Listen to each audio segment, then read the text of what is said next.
I finally watched Tron Ares, and yeah, that movie was actually peak. If you treat it not like a straight up sequel to Tron Legacy, because this movie works on its own, literally as its own thing, its own separate story, just set in the Tron universe. And that's where this movie works best. And I know I've seen all the chatter online. People will have a big hate boner for this movie or just disappointed them severely. But Tron fans will like it. I'm a pretty new Tron fan. I hadn't seen any of them since maybe like a few weeks ago. Then I watched this, and then yeah, I liked it just fine. But once, like I said, once you treat this like as its own installment in this series, it's not that bad. It's actually pretty cool. And in this movie, you got Evan Peters as he's the evil CEO. He doesn't really fit as an evil CEO, if I'm being totally honest with you. And he is part of ECOM. And they have weaponized the Tron soldiers in the grid. They have learned to weaponize them and bring them to their real world. Bringing Ares to the real world. A brand new super soldier who has a battle suit, but this time he's red. And he's played by Jared Leto. We all know Jared Leto. He's been in some bangers. But actually, he didn't do too bad of a job in this movie. Yeah, his performance could come a little bit robotic, but when you're playing an algorithm, I don't think it's that bad. But Evan Peters wants to sell this program to the military and weaponize all their weapons, light cycles, and their super soldiers, stuff like that. Then we have Greta Lee's character, Eve Kim. She works at ECOM, and she's been dealing with the grid for over years, and she's had a pretty dark past, and they're revealed in this movie. And yeah, her character, she wasn't the best character, if I'm being honest. Greta Lee could have put on a better performance. Eve Kim was not the most memorable character. I'm kind of struggling to remember what she even did in this movie. But she was just one of those... She's the main character of this, and she's not that interesting to see. These are brand new characters, and that's one of the weaknesses in this movie. You have a lot of new characters that we are not attached to. You gotta make us care. Sometimes it did, but most of the time it didn't. But the story is pretty good, and it's a pretty simple story too.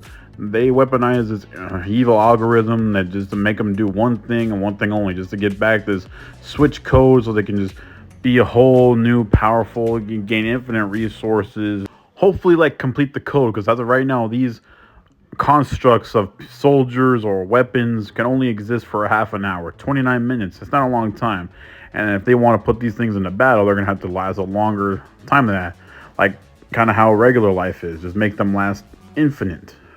And visually, this movie is gorgeous. There is so much stuff when we're inside the grid. Even when we're out of the grid in the real world, everything looks so stunning. The soundtrack goes incredibly hard. 9 Inch Nails did the soundtrack, and man, did they cook. I thought Daft Punk did a great job in the last movie, but 9 Inch Nails left a mark on this movie, and they left it beautifully, dude. And even I got to see this in IMAX 3D. The 3D was great. It was astounding. I have not seen a movie in 3D in a long time, but I'm glad I did for this one. So do yourself a favor, watch it in 3D. Watch it in IMAX, too, because everything was bumping during the action sequences, during the music sequences. Just everything. It was bumping. It was active. I just loved it. This movie, yes, was not a sequel to Tron Legacy, but I feel like that's yet to come if there is a possible 4th movie, because I think they wanted to do this movie to pre-establish all these new characters and new side of the Tron world. There is some winks, some nods, some jingling keys, some nostalgia bait, but like I feel like it could pay off in the 4th movie. Jeff Bridges is definitely laughing his ass off right now and enjoying life, because that cameo he had, yeah, he's happy with that check. They also could have done more with Ares, like making his intentions even more clear. I know he's an algorithm and he's not thinking clearly right now, but the whole AI wanting to be sentient and live in the real world, that could work sometimes. Like this could be like iRobot or anything like that. But you gotta make it like more known and seen of what he actually wants to do. He just wants to get out of the grid and live his own life. Why? No idea. What is he going to do next? No idea.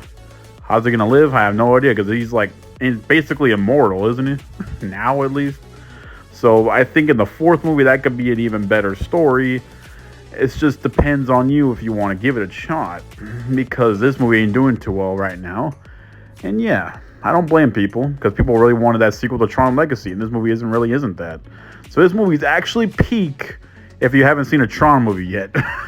But if it's a sequel to Tron Legacy, that's where it falls short. That's what I'm trying to say. There is a divide.